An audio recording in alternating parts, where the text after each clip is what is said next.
Hello friend, welcome to फ्रेंडसेट preparation YouTube channel. इस channel पर मैं कृष्णा आपके लिए लेके आता हूँ एजुकेशनल वीडियो। इस वीडियो में मैं आपको पढ़ाने वाला हूँ क्लास 5 की ईवीएस की बुक लुकिंग अराउंड से चैप्टर 9 अप यू गो। इस चैप्टर का ये मैं करवा रहा हूँ आपको सेकंड पार्ट।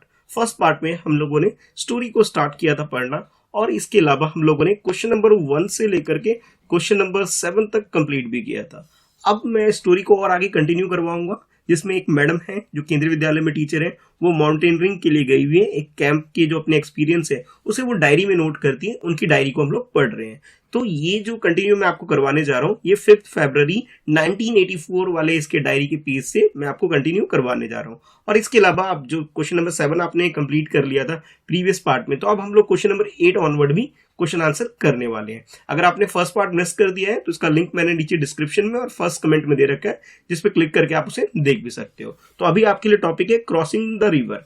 तो आगे क्या होता है स्टोरी के अंदर कि लोग क्रॉस करते हैं रिवर को। तो मैम बोलती है, we got vitamin C, iron tablets and hot chocolate milk with with our breakfast. तुम बताते हैं कि जब हमारा ब्रेकफास्ट हुआ था तो ब्रेकफास्ट में हमें विटामिन सी दी गई, जिसकी टैबलेट्स वगैरह हमें दी गई, आयरन की जो टैबलेट वगैरह वो दिया गया, और इसके अलावा हम लोगों को चॉकलेट वगैरह ये सारी चीजें प्रोवाइड की गई। यानी कि दूध हो गया, चॉकलेट हो गया, आयरन के टैबलेट हो गए, विटामिन सी के जो टैबलेट्स वगैरह हैं, ये सारी चीजें दी गई ताकि हम लोग स्ट्रांग रह सकें और जो रिवर क्रॉस करने की जो एक्टिविटी है इसे अच्छे से कर सकें। ये ब्रेकफास्ट में कह सकते हो दिया गया। These were given for strength and to keep us warm in the cold। ये सारी चीजें इसलिए दी गई ताकि हम लोग हमारी जो स्ट्रेंथ है वो अच्छी खासी रहे, और जो ठंड है, क्योंकि माउंटेन वगैरह में बहुत ज्यादा ठंड होती है, तो ठंड से बचने के लिए भी ये हमें सारी चीजें हमें हेल्प करने वाला है। Every morning there would be a medical checkup. We tied our baggage and counted the days left. अच्छा, उसके अलावा हर दिन क्या होता है मॉर्निंग में, जब ब्रेकफास्ट के टाइम के आसपास की बात की जा रही है, मॉर्निंग में जितने भी पार्टिसिपेंट है सबका मॉर्निंग में मेडिकल चेकअप होता है। चेक किया जाता है कि ये लोग फिट है या नहीं है। अगर कोई प्रॉब्लम है, कुछ रिक्वायरमेंट है, इनकी मेडिकल फैसिलिटी प्रोवाइड की जाए तो वो प्रोवाइड भी की जाती है इनको। और उसके अलावा ये लोग क्या करते हैं, अपने जो भी बंडल्स वगैरह होते हैं, बैजेस वगैरह जो भी सामान होते हैं उसे वो लोग रखते हैं, बांधते हैं। और इसके अलावा कितने नंबर ऑफ डेज क्या है इन लोगों ने वो काउंट किया। यानी कि जैसे आप कह सकते हो 21 डेज का है तो काउंट करना स्टार्ट कर लेते हैं कि भाई इतने दिन हो गए, इतने दिन का कैंप रहता है, तो वो ये सब काम ये लोग करते हैं। After an 8 kilometre track we reach a river. There was a thick rope tied across the river from one bank to another.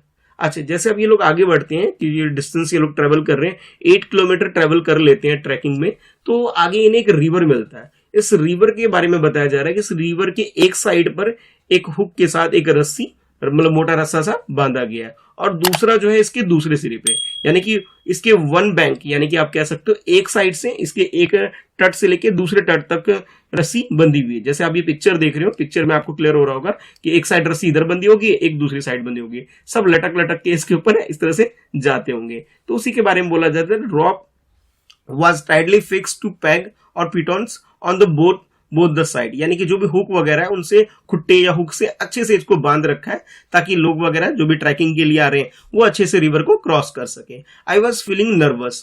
तो जो मैम ये ट्रैकिंग में पार्टिसिपेट कर रही है वो बोल रही है कि जब मैंने ये सब चीजें देखी तो भाई मैं नर्वस फील कर रही थी।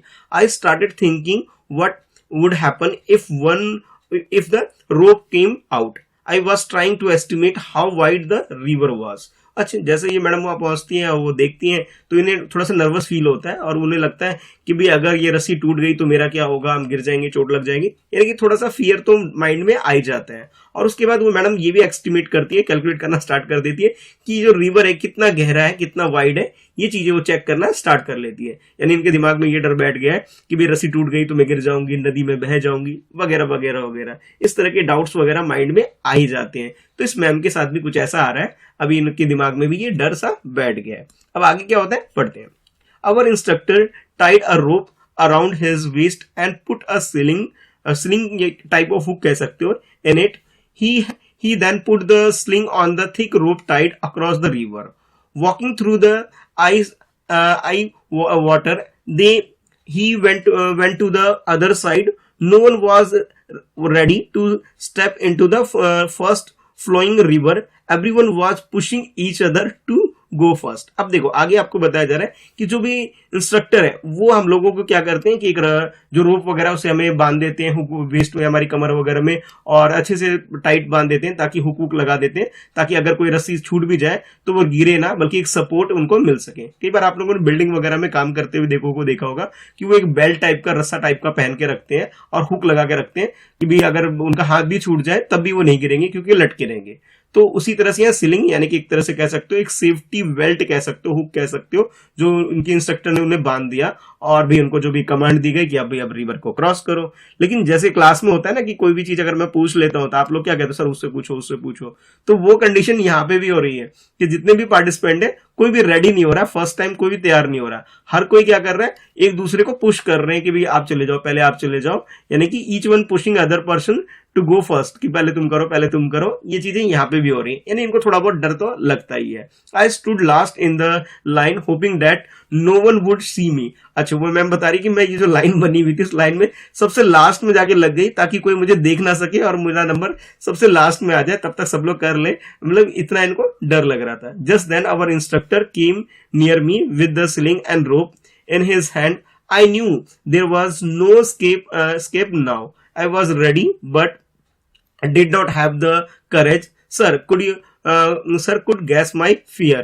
He called out loudly, three cheer for Sangeeta ma'am. अच्छा, अब इस मैम का नाम देखो स्टोरी में अब जाके हमें पता लगा कि ये जो मैडम है, इस मैम जो है इनका नाम क्या है, संगीता मैडम है।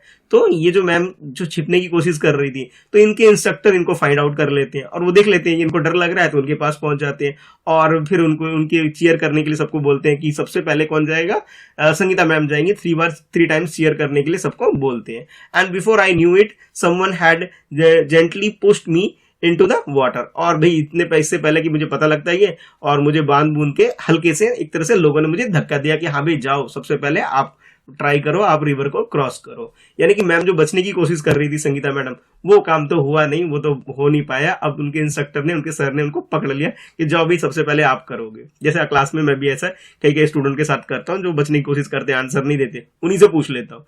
तो ये चीजें भी मैम के साथ हो गई। I felt as if my feet were frozen. I started shivering. My teeth were chatting. I caught hold of the rope and started putting my feet firmly on the river bed. As I walked further in, the river got deeper and slowly the river reached up to my neck. In the middle of the river, I lost my balance and started slipping. I was so scared and felt so cold that the rope slipped from my hand. I start shouting for help. अब यहाँ पे ma'am बता रही है कि जब ये चीजें मुझे क्रॉस करने के लिए बोला गया तो पहले तो मेरे पैर ही जम गए भाई डर के मारे, और जैसे अब ठंड से डर के मारे कांपने लग जाते हैं, डर लगने लग जाता है, तो ये चीजें होने लगी। वो भी चैटरिंग करने लगी, मतलब एक तरह से कपकपी सी चढ़ गई, मैम को भी डर सा लगने लग गया। तो फिर जब मैम ने उसमें ट्रैवल करना स्टार्ट किया, उसको क्रॉस करना स्टार्ट किया, तो जैसे जैसे वो आगे बढ़ती गई तो रिवर जो वो काफी डीपर होने लगा, गहरा होता उनको दिखाई देने लग गया। और जैसे वो नीचे चलती गई तो वो ऐसी जगह पहुंच जाती है जहां पर रिवर के बिल्कुल जो नदी है उसके नेक यानी कि गर्दन तक आ गई है, इतने बीच में मैम पहुंच गई है। अब यहाँ पे मैम को ये लग रहा है कि अब मेरा जो बैलेंस है यानी कि जो रस्सी को पकड़ के और आगे जाने का, वो थोड़ा सा स्लिप हो रहा है, वो थोड़ा सा हिल रहा है, उनको एक थोड़ा सा डर सा भी लग रहा है। और ठंड तो है ही क्योंकि ये माउंटेन में कर रहे हैं, ठीक है, हिमालय वगैरह जो ऊपर के हिस्से जाते हैं वहां पे जो टेम्परेचर होता है काफी डाउन होता है। तो ये सारी चीजें जो प्रॉब्लम है मैम फेस कर रही हैं, और उनको ये भी लग रहा है कि जो रॉप रस्सी है वो भी स्लिपी जैसा हो रहा है, अब उनका हाथ कभी भी छूट सकता है। और इस बीच मैम ने साउट के चिल्लाना स्टार्ट कर दिया हेल्प के लिए। यानी कहने का मतलब ये है कि मैम बहुत ज्यादा टेंशन में हो गई है, उन्हें बहुत ज्यादा डर लगने लग गया। भी होता है, जिस तरह की एक्टिविटी करते हैं तो हमें भी ऐसा फील होता ही है।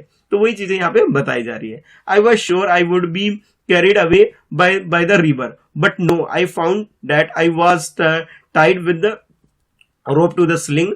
Hold the rope. I could hear the shout and somehow managed to get hold of the rope and pull myself forward slowly with some courage I reach to the river bank. अच्छा, अब ma'am narrate कर रही, बता रही कहानी पूरे कि भी मैं चिल्लाने लग गई थी, तो किसी ने मेरे को आवाज, जैसे बाकी जो अदर मेंबर है वो लोग उन्हें उसको सपोर्ट कर रहे थे और उसे कह रहे थे रिवर को, यानी कि जो रिवर को जो क्रॉस कर, जो रोप है रस्सी, उसको पकड़े रहो, उसे अच्छे से पकड़ के रखो ताकि गिरो नहीं। एक स्टार्टिंग तो मैम को लग रहा था कि वो क्रॉस कर लेंगी बहुत इजीली, बट फिर बाद में डर लगने लग गया। एक टाइम उनके दिमाग में फियर भी आ गया होगा कि मैं गिर जाऊंगी, चोट लग जाएगी, वगैरह वगैरह चीजें होती है ना, वो सारी।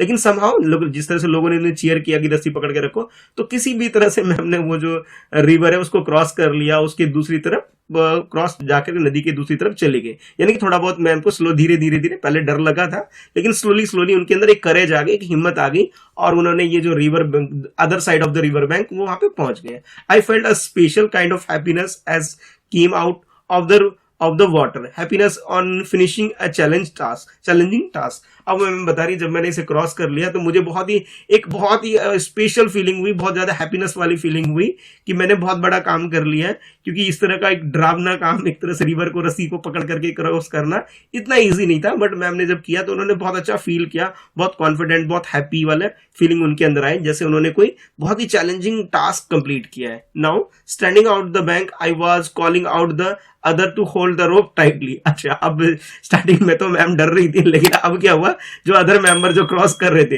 अब उनको चीयर करने लगी, उनको मोटिवेट करने लगी कि रोप को, रस्सी को अच्छे से पकड़े रहो, टाइट पकड़े रहो, ताकि आपको चोट वोट ना लगे और जो ये रिवर क्रॉस करने वाला काम है कर लो। यानी कि पहले तो देखो, लाइफ में भी ऐसे ही होता है बच्चों, पहले आप किसी काम को करने जा रहे हो तो आपको बहुत डर लगता है, पता नहीं होगा नहीं होगा, बहुत सारी बातें होती है। लेकिन जब आप हार्डवर्क करते हो, बहुत मेहनत करते हो और कोई आपको सपोर्ट करता है, थोड़ा बहुत मोटिवेट करता है आपको, तो आप उस काम को जब कर लेते हो तो आपके अंदर बहुत कॉन्फिडेंट आता है, बहुत आप खुश हो जाते हो। और फिर जब आप खुद कॉन्फिडेंट होते हो तो दूसरे को भी ये कॉन्फिडेंट बिल्ड करने में उनकी हेल्प भी करते हो, उसे मोटिवेट करते हो। वैसे ही जैसे संगीता मैडम यहाँ पे कर रही है कि पहले उन्होंने ये चैलेंजिंग टास्क पूरा किया, आप खुश हो गई, उनके अंदर एक गजब सा एक कॉन्फिडेंट बिल्ट हुआ, फिर वो दूसरों को चीयर करने लगी तो बाकी लोगों के अंदर भी कॉन्फिडेंट आ जाए, डर ना लगे उनको और ये जो रिवर है इसे क्रॉस कर सके।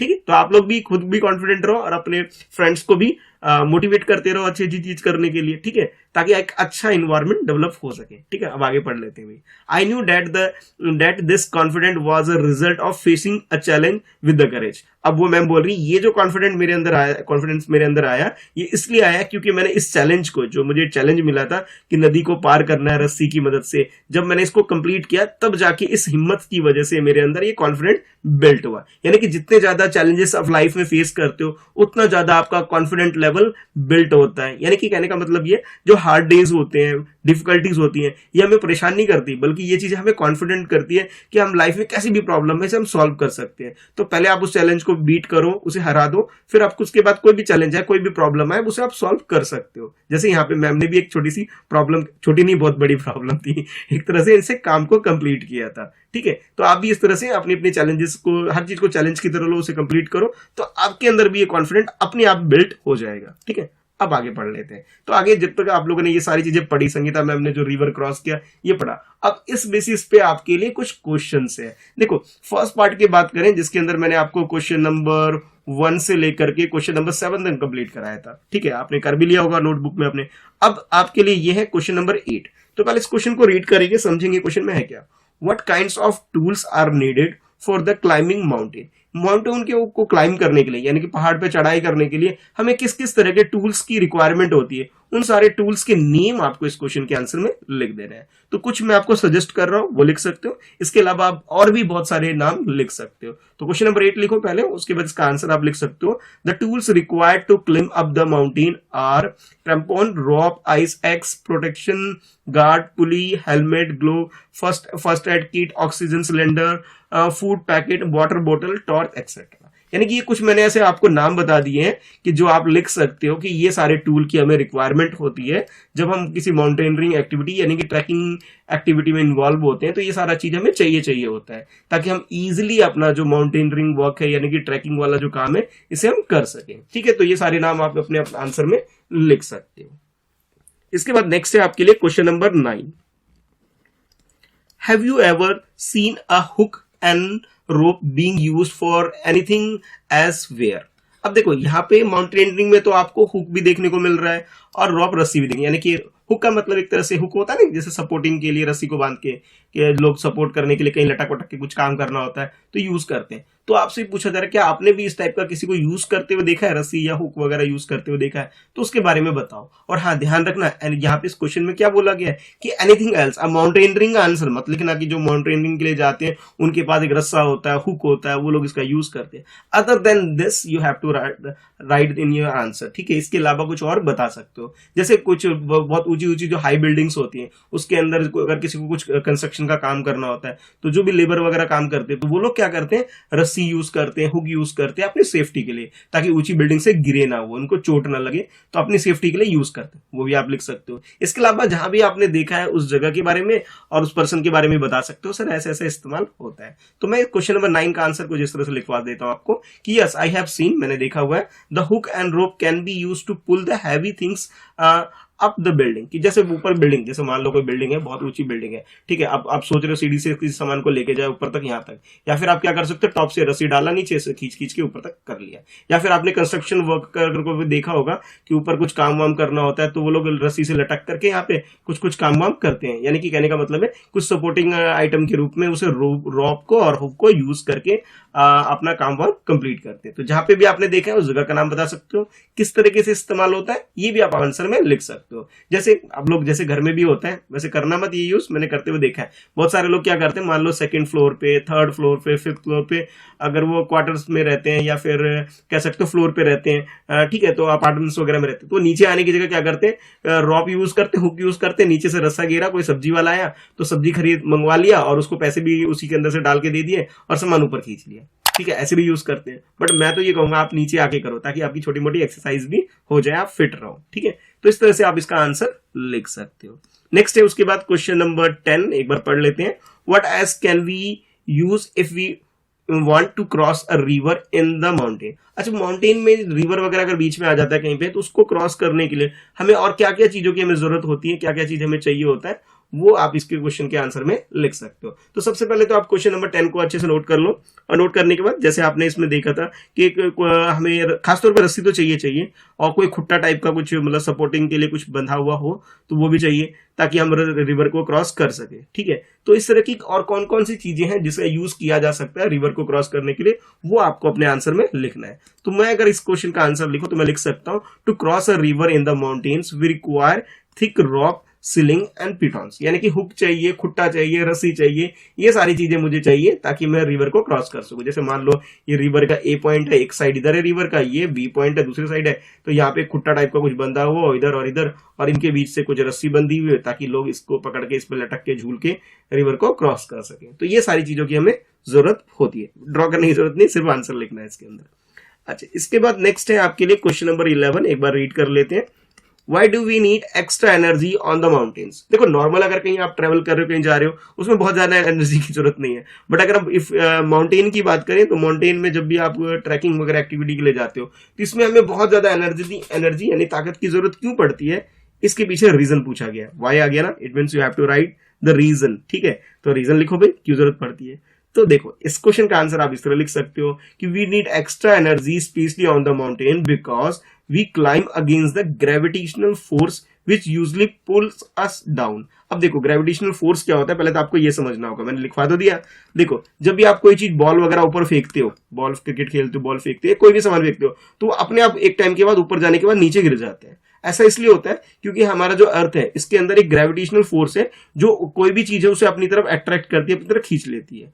जैसे माउंटेन में जब खासतौर पर जब हम जाते हैं तो ये ऊपर चढ़ाई करने वाला काम होता है, ठीक है। तो वहां पे क्या है कि हमें सिंपली वॉक नहीं करना होता है, वॉक करने के बाद ऊपर हमें ऊपर चढ़ाई भी करनी होती है, और चढ़ाई के साथ साथ हमें ये जो ग्रेविटेशनल फोर्स है जो अर्थ का, इससे भी अपने आप को बचाना होता है, क्योंकि ये हमें क्या कर सकता है, अगर हमारा हाथ छूट गया कहीं से तो हम डायरेक्ट नीचे आके गिरेंगे और हमें बहुत सारी इंजरीज वगैरह हो सकती है। तो यहाँ पे हमें एक्स्ट्रा एनर्जी की अगर बात करें वो इसलिए चाहिए होता है क्योंकि हमें जो ग्रेविटेशनल फोर्स ऑफ अर्थ है इससे बचाने के लिए कि हम गिर के चोट ना लग जाए, उससे कंट्रोल करने के लिए हमें एक्स्ट्रा एनर्जी की जरूरत पड़ती है, ठीक है। तो आप आंसर लिख सकते हो, we need extra energy specially on the mountains because we climb against the gravitational force. हम उसके अगेंस्ट में काम कर रहे होते हैं, इसलिए हमें जरूरत पड़ती है, क्योंकि ग्रेविटेशनल फोर्स क्या कर सकती है, हमें पुल कर सकते हैं, हमें खींच के नीचे गिरा देगी, तो उससे बचने के लिए हमें एक्स्ट्रा एनर्जी की जरूरत पड़ती है, ठीक है। समझ में आ रहा होगा ना, तो वीडियो को लाइक करके बताना भाई हाँ सर समझ में आता है हमें। कर दिया करो लाइक भाई, मुझे पता लग जाता है कि कितने बच्चे पसंद कर रहे हैं, है ना। अच्छा, उसके बाद नेक्स्ट क्वेश्चन नंबर 12 एक बार पढ़ लेते हैं। Have you ever heard of anyone who has done something adventurous what. अच्छा, अब जिस तरह से माउंटेन में चढ़ना एक एडवेंचरस काम है, बहुत हिम्मत वाला काम है, उसी तरह से आपने भी कोई किसी को ऐसा सुना है कि उसने कोई एडवेंचरस एक्टिविटी की है, तो उसके बारे में थोड़ा सा अपने आंसर में बताओ। और वो एक्टिविटी क्या है उसका नाम भी आप लिख सकते हो। कोई आपका फ्रेंड, आपके कोई फैमिली मेंबर या अड़ोसी पड़ोसी किसी ने कोई ऐसा एडवेंचरस काम किया है, उसके बारे में आपको बताना है।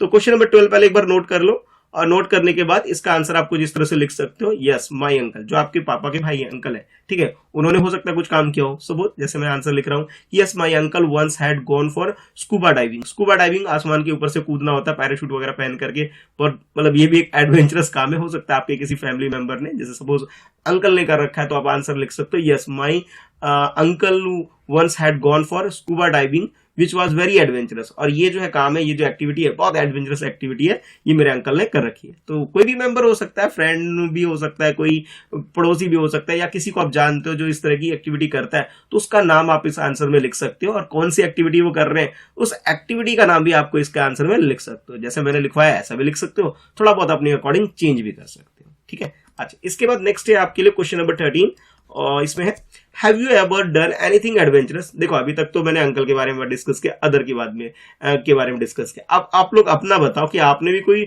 एडवेंचरस एक्टिविटी कर रखी है क्या। अब अपने बारे में बताओ। इफ यस, अगर कर रखी है, टेल योर क्लास, अपनी क्लास को बताओ, right about it in your own words, और इसके बारे में अपने शब्दों में, अपने वर्ड्स में आपको आंसर लिखना है। यानी आपने भी कोई एडवेंचरस एक्टिविटी कर रखी है जो लगता है सर बहुत डिफिकल्ट वर्क है, जो मैंने किया है सर मुझे बड़ा मजा आया करके, तो इस टाइप का कुछ आपने किया है, तो उसके बारे में आपको आंसर में लिखना है। सपोज अब क्लास 5th में आ गए हो, साइकिल वाइकिल तो सबको चलाना आता ही होगा, मैं मान के चल रहा हूँ। तो जब हम लोग स्टार्टिंग में साइकिल चलाना सीखते हैं, तो बहुत सारे बच्चे क्या करते हैं, नई नई चीजें ट्राई करते हैं, स्टंट वगैरह मारते हैं, कुछ नई नई चीजें करते हैं। उसी में मतलब एक ये भी आंसर लिख सकते हो, yes something I ride, sometime I ride on bicycle with free hand. बिना हाथ वाला हैंडल जो होता है, बाइसाइकिल का हैंडल होता है, उसको छोड़ करके भी साइकिल चलाते हैं कुछ कुछ बच्चे।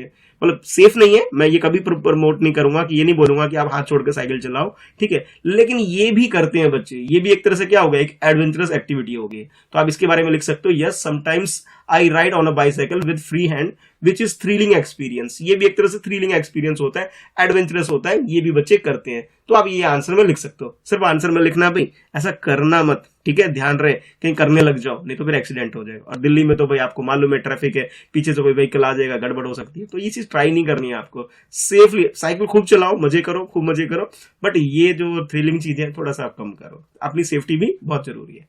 तो क्वेश्चन नंबर 13 का आंसर आप इस तरह से लिख सकते हो। आई होप आपको ये क्वेश्चन सारे अच्छे से क्लियर हो गए होंगे। वीडियो को लाइक करके मुझे जरूर बताओ। अगर क्वेश्चन में कोई डाउट रह गया, नहीं समझ में आया, नीचे कमेंट में लिख करके पूछ सकते हो। इसके अलावा आप मुझे इंस्टाग्राम पे फॉलो कर लो, जहां आप मैसेज करके मुझे अपने डाउट्स वगैरह पूछ सकते हो। मेरी आईडी है @Mr. Krishna Sir, जहां पे आप मुझे मैसेज कर सकते हो, ठीक है। कमेंट करके सजेस्ट करो कि नेक्स्ट वीडियो आप किस टॉपिक पे देखना चाहते हो, किस सब्जेक्ट की देखना चाहते हो, वो भी आप नीचे कमेंट में लिख करके मुझे बता सकते हो। तो चैनल फ्रेंडशिप प्रिपरेशन को सब्सक्राइब कर लो, बेल आइकन प्रेस कर लो, ताकि हर लेटेस्ट वीडियो की नोटिफिकेशन आपको रिसीव हो सके। तो अभी के लिए बाय बाय। क्वेश्चन नंबर 13 तक ही करते हैं, 14 ऑनवर्ड नेक्स्ट पार्ट में करेंगे, और स्टोरी को हम आगे और पढ़ेंगे कि संगीता मैम बाकी ट्रैकिंग एक्टिविटी में क्या क्या कर रही है, ठीक है। तो thanks for watching, bye bye.